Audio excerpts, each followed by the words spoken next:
Today I have a very exciting video to share with you. We are going to be harvesting flowers, and then I'm going to show you how I press them using my flower press. And you're going to want to watch right till the end because I'm going to show you a batch of flowers that I've already pressed and what they look like. So to start, we're going to try pressing some roses. I haven't tried pressing roses before, so I'm not entirely sure how they're going to turn out. But the one thing you want to look for when you're pressing flowers or foliage is you want to look for items that are relatively flat. The more flat they are, the better they're going to turn out in the flower press. So let's do a little harvest. Here is one of my Dusty Miller plants. I thought it would be kind of neat to see what a dried Dusty Miller foliage would look like. And I have also picked some rose leaves that have black spot on them. And you might think that's a little strange to use diseased leaves, but I actually think that the black spots on these leaves might look really pretty and unique when they're dried and add a lot of character to the creations that I want to make with them. So I think I might actually really like these when they're dried, but we'll find out.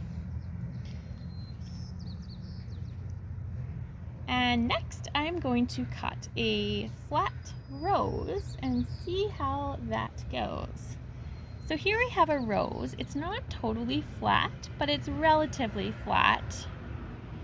So we're gonna see how this one goes. I'd really love to be able to use roses in dried craft projects, dried flower craft projects. So I'm hoping this is gonna work out really well. Here we have one of my roses called Snow Pavement. We're going to try to harvest a few of these and see if we can press them. I'm not sure how they're going to go because they're not totally flat, but for a rose, they're pretty flat. So we're going to give it a try. This is definitely one of the bigger flowers we'll be using. We're back inside now, and this is what I ended up harvesting. And let me show you how we're going to press them. This is what the outside of my flower press looks like. When I have it full, I will have these Velcro straps going across, which I'll show you at the end, but let's fill it up first. So here is my flower press, and if you've never used a flower press before, I think they all have a fairly similar design. So at the back of your flower press, you're going to have a hard board, which goes on the bottom. In front of the board, you're going to put, it's pretty much like a hard sheet of cardboard. And that's going to go on top. And then on top of that, I'm going to put a piece of tissue paper. And then you put your flowers and foliage. You're pressing flowers. Let's take this pansy for an example. You may have cut it with a little bit of the stem remaining. So what you want to do is cut that little piece of stem right off. Take some scissors and cut it as close to I think it's called the stamen of the flower, so you have pretty much no stem left on the flower. And then you can press them face down or face up. I literally experimented when I first pressed flowers, and I did it both ways and they both turned out well. So it doesn't really matter if you put it face down or face up. I'm going to start putting these face up, but really it does not matter at all. So I'm going to look for all of the little stems on my flowers and make sure I cut them off so that they are nice and flat when they go in the flower press.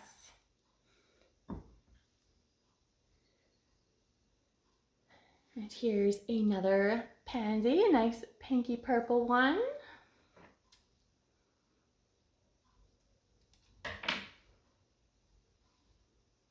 I haven't tried using these larger pansies before, but I'm thinking if the small ones turned out well, the larger ones probably will too.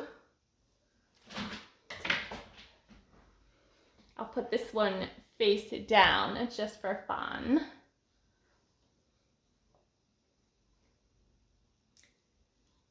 And here we have a red poppy. I have not tried poppies yet in the flower press, but we're going to see how they turn out. I'm hoping they turn out well. So once again, I am going to cut off the stem as close to the flower as possible. There you have it. And I'm going to do this one face down. Not that it makes any difference, but I've just decided I want to do it face down.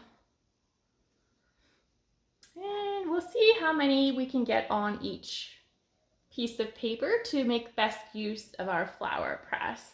The next layer we're going to put on is this piece of, it's like a sheet of foam, and I believe the purpose of this is to absorb any moisture that's left in the flowers. So you put that over top of the flowers, and then you put another sheet of that cardboard cardstock, goes right on top, and then you have another layer of tissue paper. And then you repeat with your next layer of flowers. So let's see what we're gonna do next. We have a few bachelor's buttons. They tend to be pretty flat, so I think they're gonna press pretty well. I'm not 100% sure, but we're gonna try. The only issue that could be an issue is at the back of the flower, the stamen is actually quite large. I'm almost wondering if I should cut that off or if it's gonna totally destroy my flower if I do. I think I'm gonna leave one on and maybe I'll try one off and see if it falls apart or if it's gonna stay intact. So this one we're gonna leave on. And this one, I guess we're gonna take it off or see what happens. I think it's gonna fall apart, but let's see. If I cut it, oh yeah, it's toast. So maybe don't cut the stamens off. Probably not a good idea. Let's try this beautiful Spiriva flower. I don't know if you can see it. It's very flat. The camera doesn't want to focus. So I'm hoping it's going to dry really well. I think I'm going to just pluck off this little leaf it's got and try drying that separately. So we're going to put that one face down. And here is one of the snow pavement roses that I've plucked. I'm going to cut right down to the, I guess the stamen, take the stem as low as it'll go. And hopefully that will be flat enough for it to press really well.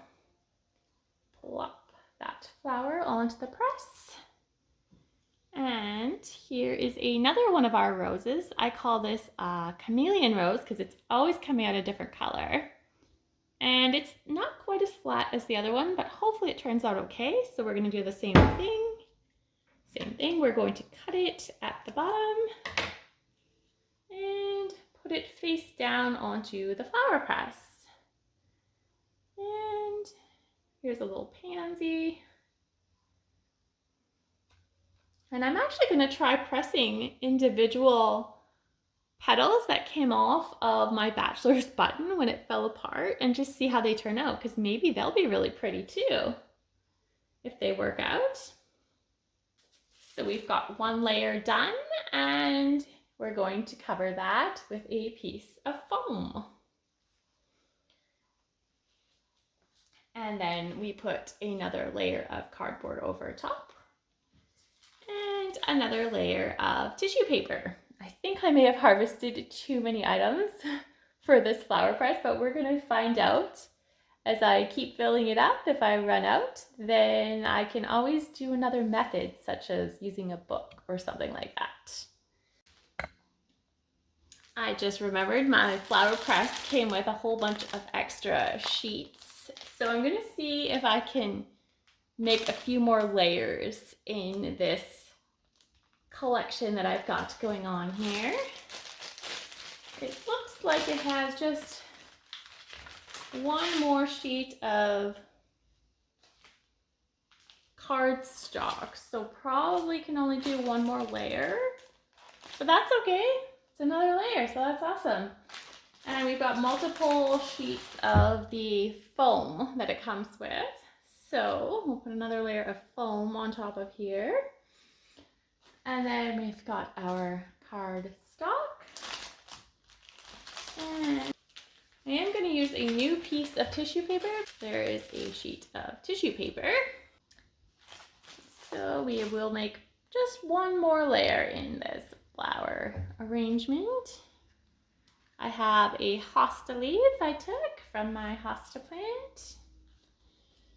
And I also took these Dusty Miller leaves. We're going to try those out. I think I'm going to cut the stem a little bit more to see how that works out. I've got my black spot rose leaves, as well as some poppy foliage. So I am going to cover with another sheet of foam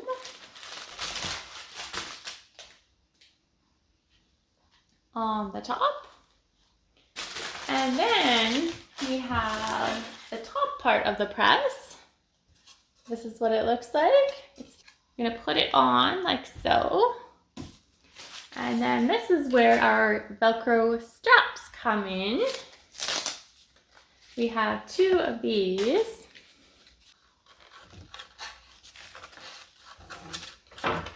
And they are quite easy to apply.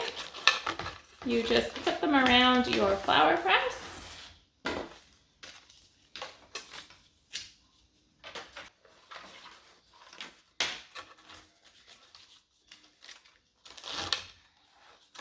So we've got our 2 straps on the flower press, and now you're just going to want to tighten up the Velcro on each one. Nice and tight around your flower press.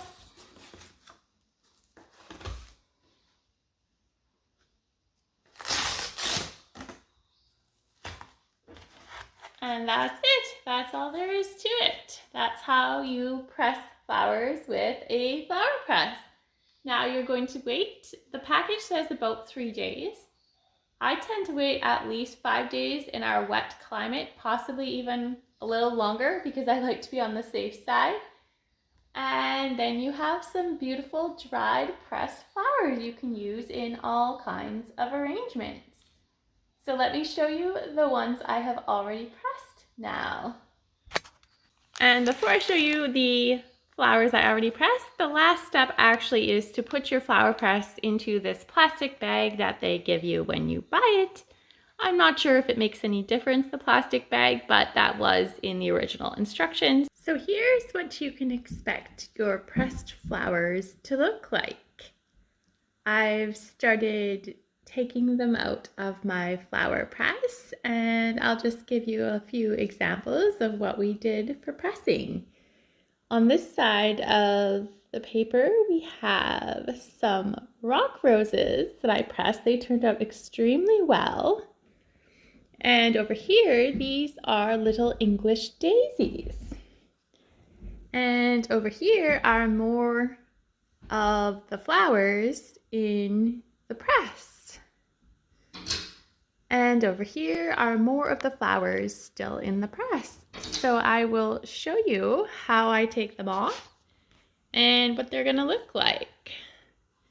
So it's easiest to use tweezers. These flowers become very fragile once they have been dried and pressed. You don't have to use tweezers, but you'll probably have an easier time if you use tweezers. And I'm just going to lift them off of my paper and put them over here. So I'm going to do that with all of them, and I'll show you all of my pressed flowers at the end. So here are the final results of my first batch of pressed flowers and foliage. At the top, these guys are English daisies. Over here we have orange rock roses. Here we have, I guess they're violas or pansies. I always mix the two up, but they're very pretty. A little bit of creeping phlox. This is a pink and white variety. Over here we have foliage. These bigger leaves are blueberry leaves, and the smaller little leaves are boxwood leaves. At the top, we have a purpley blue creeping phlox right here.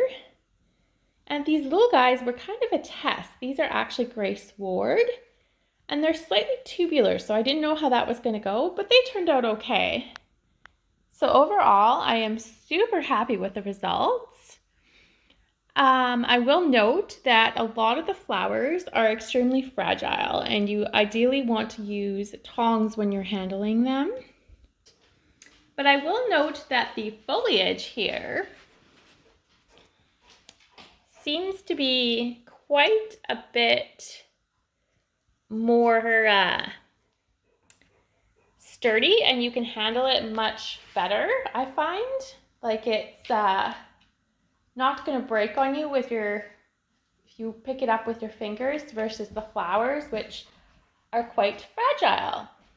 So if you're interested in my flower press, I will link the one that I bought on Amazon down below. Yes, I bought it with my own money. I'm not sponsored in any way. So if you're interested, check it out. If you're wondering what I'm going to be doing with these flowers, I have a whole bunch of DIYs planned for this winter time. So I actually need to get on harvesting a lot more flowers and foliage for all of the projects I have planned. And I just cannot get over how well these turned out. I'm so excited and so happy.